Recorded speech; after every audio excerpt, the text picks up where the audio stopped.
Rudi Setiawan dan Anda bergabung di Breaking News Kompas TV, saudara. Kami akan menginformasikan kepada Anda konferensi pers yang akan dilakukan oleh KPK yang saat ini yang hadir langsung adalah Ketua KPK Firly Bahuri setelah kemarin KPK melakukan OTT atau operasi tangkap tangan di Sorong, Papua Barat Daya. PJ Bupati Sorong Yan Pietmoso menjadi tersangka juga yang ditangkap KPK. Kita akan langsung mendengarkan pernyataan dari Firly Bahuri.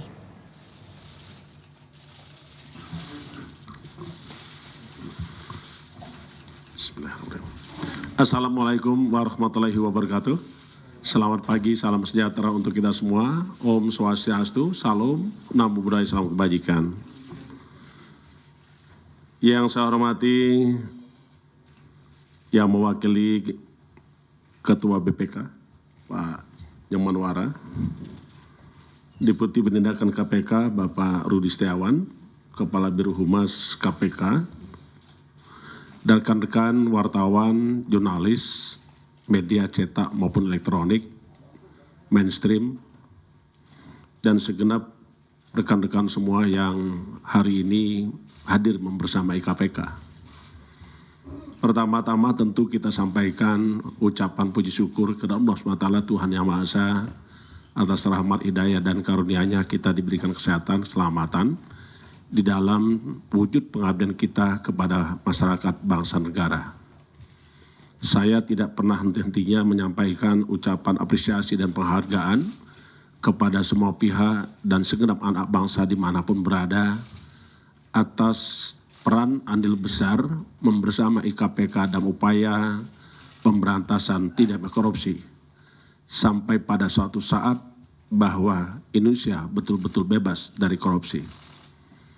Penghargaan yang sama kami sampaikan juga kepada rekan-rekan media yang telah memberikan andil besar di dalam upaya mencerdaskan kehidupan bangsa sesuai dengan amanat Undang-Undang Dasar Negara Indonesia tahun 1945 yang salah satunya adalah mencerdaskan kehidupan bangsa.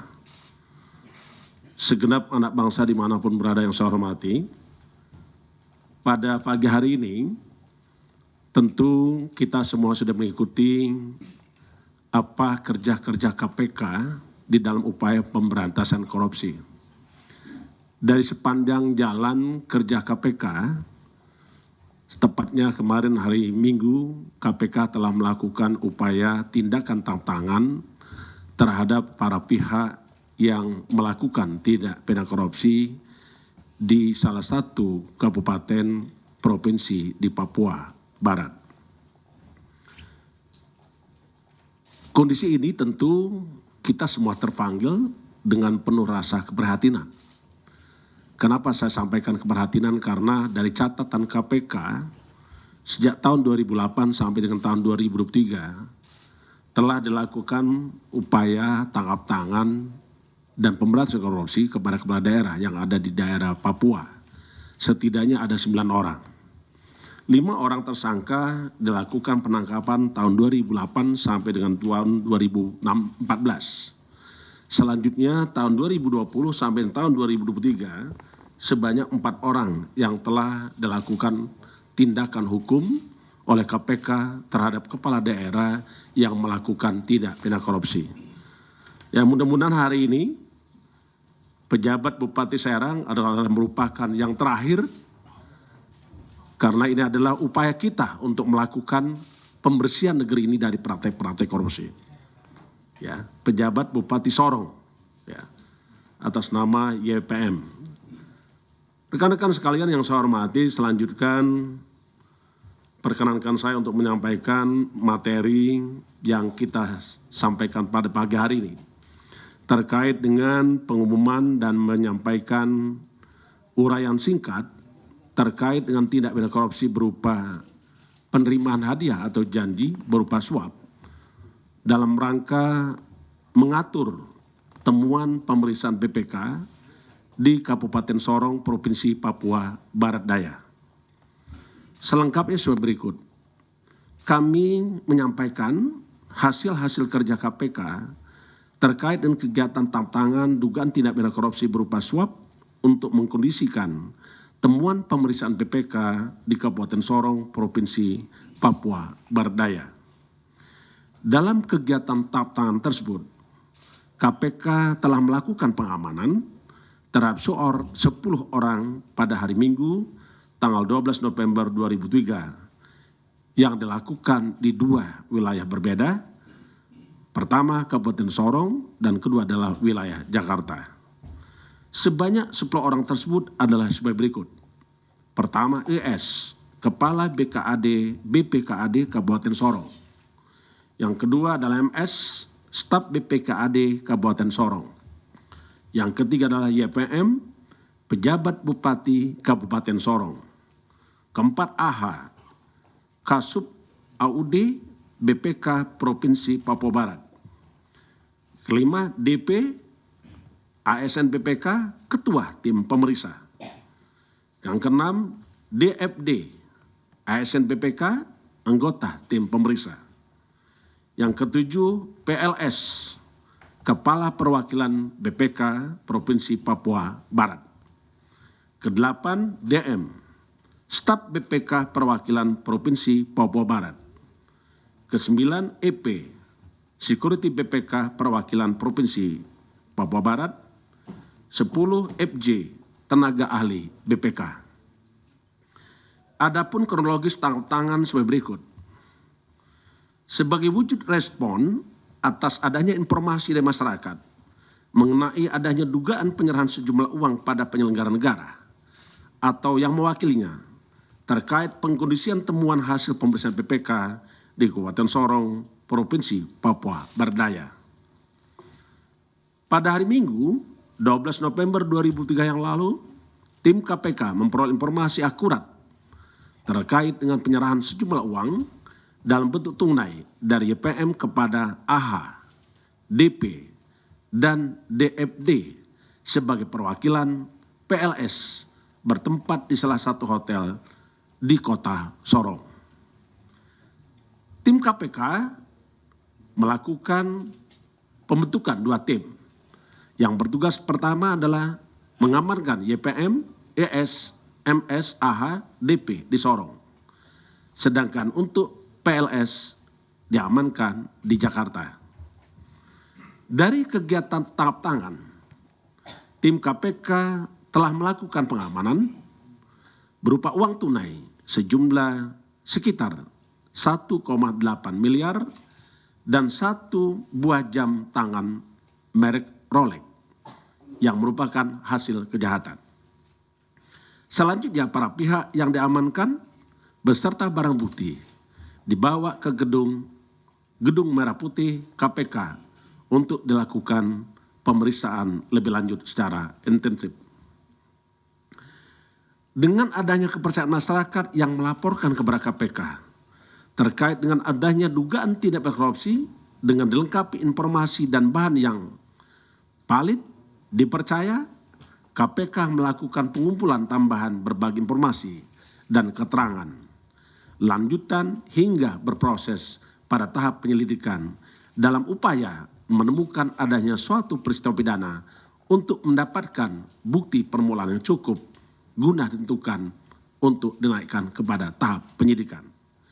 Selanjutnya KPK meningkatkan status perkara tersebut ke tahap penyidikan dengan menetapkan dan mengumumkan para tersangka sebagai berikut.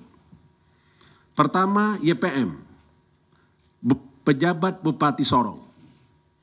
Yang kedua, ES, Kepala BPKAD Kabupaten Sorong. MS, Staf BPKAD Kabupaten Sorong. 4, PLS sebagai Kepala Perwakilan BPK Provinsi Papua Barat. Kelima, AH, Kasub AUD BPK Provinsi Papua Barat. Keenam, DP, Ketua Tim Pemeriksa. Adapun konstruksi perkara sebagai berikut.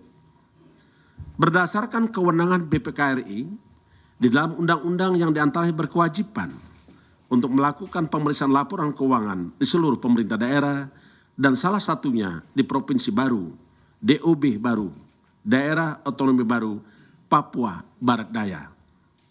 Kita tahu bahwa di Papua sekarang ada 4 DOB baru. Sebagai tindak lanjutnya, salah satu pimpinan BPK menerbitkan surat tugas untuk melakukan pemeriksaan dengan tujuan tertentu, PDTT, yang lingkup pemeriksaannya di luar keuangan dan pemeriksaan kinerja. Rekan-rekan wartawan dan jurnalis yang saya hormati, saya lanjutkan. Di dalam surat tugas tersebut, komposisi personil yaitu PLS sebagai penanggung jawab, AH selaku pengendali teknis, DP selaku ketua tim untuk melakukan pemeriksaan kepatuhan atas belanja daerah tahun anggaran 2022 dan 2023 pada pemerintah daerah Sorong dan instansi terkait lainnya di AIMAS termasuk Provinsi Papua Barat Daya. Dari hasil temuan pemeriksaan PDTT di Provinsi Papua Barat Daya, khususnya di Kabupaten Sorong, diperoleh adanya beberapa laporan keuangan yang tidak dapat dipertanggungjawabkan. Atas temuan dimaksud, pada bulan Agustus 2023, kita mulai terjalin rangkaian komunikasi antara ES dan MS sebagai representasi dari YPM dengan AH dan DP yang juga merupakan representasi dari PLS. Adapun rangkaian komunikasi tersebut diantaranya pemberian sejumlah uang agar temuan dari tim pemeriksa BPK menjadi tidak ada atau ditiadakan. Terkait teknis penyerahan uang dilakukan secara bertahap dengan lokasi yang berpindah-pindah, diantaranya di hotel yang ada di Kota Sorong.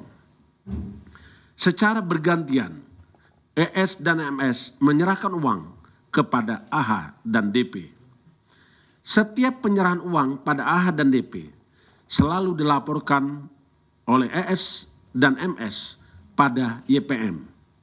Begitupun saudara AH dan DP juga menyampaikan laporan sekaligus menyerahkan uang tersebut kepada PLS.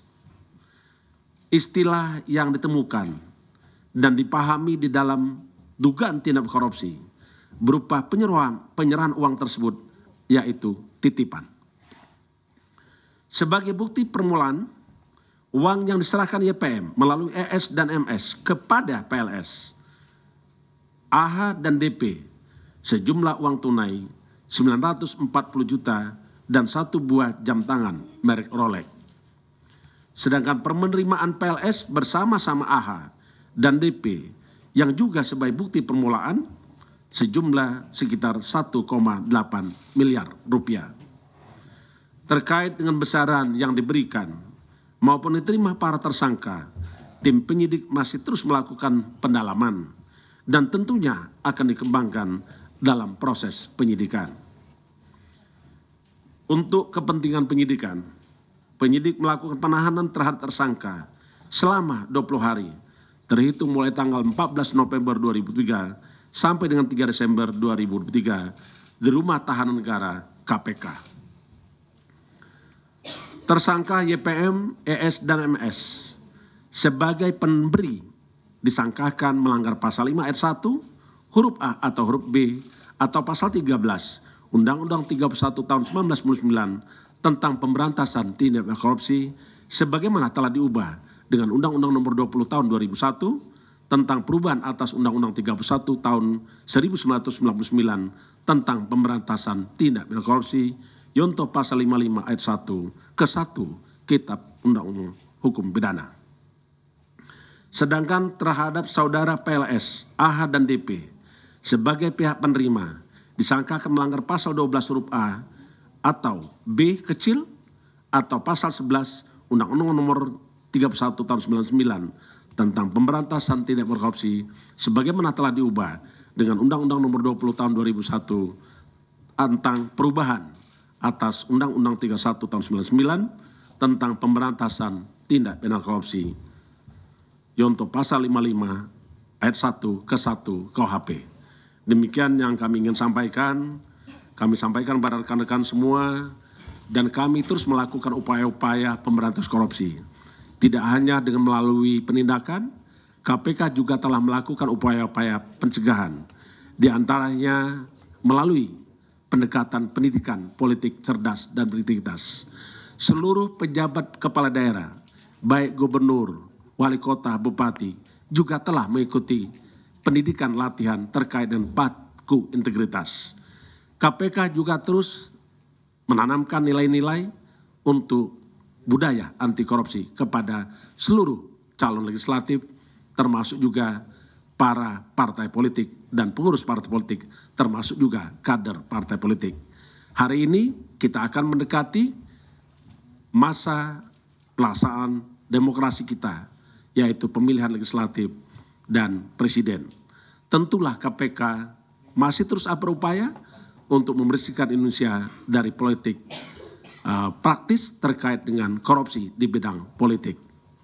Saya kira demikian yang kami ingin sampaikan. Selanjutnya saya kembalikan kepada Kepala Biro Humas. Terima kasih. Saya akhiri. Wassalamualaikum warahmatullahi wabarakatuh.